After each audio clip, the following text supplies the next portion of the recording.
This is from my book of Perverbs. This is from Lenny Bruce. And he said, the whole motivation for any performer, hey, look at me, Ma!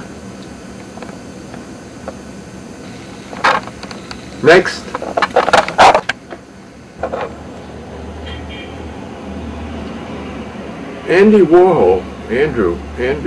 Anatole, one of the great figures in American art, recent American art, one of the great artists, considered by some. I consider him one of the great con artists that ever lived. And this is a great moment in the history of art. It was a cache of pre-owned Warhols recently discovered and at a surreal price. I think Ambrose Bierce had this figured out around the turn of the 19th, 20th century. In his Devil's Dictionary, he defined art. Art. This word has no definition. Its origin is related as follows by the ingenious Father Gasalatska Jape, S.J., Society of Jesus. One day a wag, what would the wretch be at? Shifted a letter of the cipher R-A-T, rat, and said it was a god's name.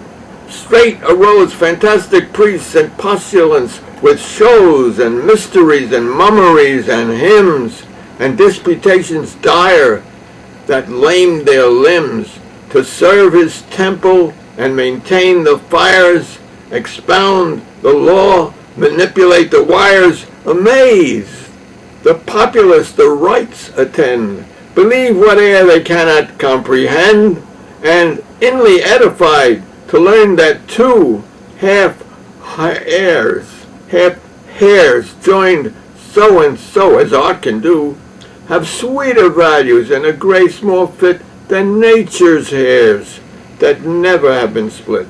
Bring cates, that's expensive food, and wines for sacrificial feasts, and they sell their garments to support the priests.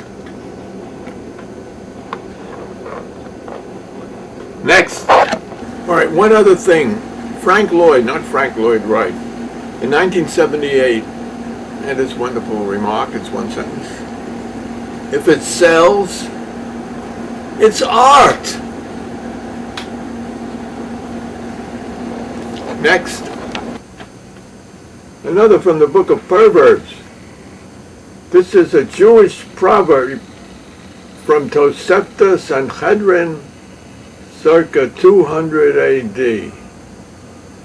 When you turn proud, remember that a flea preceded you in the order of divine creation. Over 25% of human genes are the same as those of a banana. Get over yourself, baby. Next. This is a cooperation by myself and Room, who does Wildcat, marvelous cartoonist and artist, for a London newspaper. This is, it's called, his cartoons are called from Wildcat. This is a short history of the human race. Older they gorge, that's in Africa, you know, we're all Africans. Older they gorge, the human race blinks. Older they gorge, the human race blinks.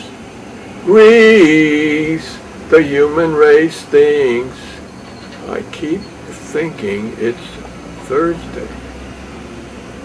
Grease, the human race stinks. The invention of gunpowder, the human race kings. Invention of gunpowder, human race kings. World War I, the human race stinks. World War I, the human race stinks. World War II, the human race shrinks. World War II, the human race shrinks. World War what? World War III, the human race extincts. World War III, The human race extinct.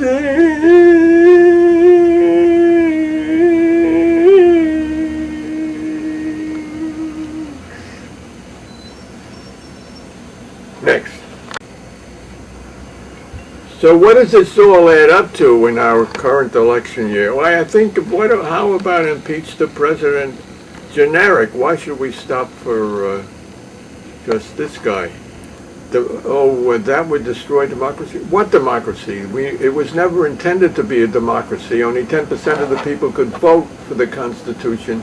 The best part are the amendments. What kind of a document is that? You had to own property to vote. And until 1912, you had to own property to vote for senator. And you know the father of our country, what was his name? George, they named a town after him, George Washington. He owned 216 slaves when he freed us. Who did he free? Oh, he freed the American ruling class, which didn't want to be governed by the British ruling classes. And Jefferson, the great Democrat, he only owned 100 slaves. And Patrick Henry, give me liberty or give me death, he only owned 15 slaves. What's 15 slaves among friends? Forget about democracy. It's all. Is America a fraud? Oh my God. Next. Hey, so what are we going to do? You know, a song a day keeps hell away.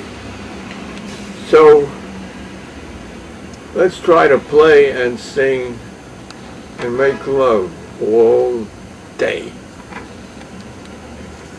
And whenever you get worried, just remember, Einstein never wore socks. See you later.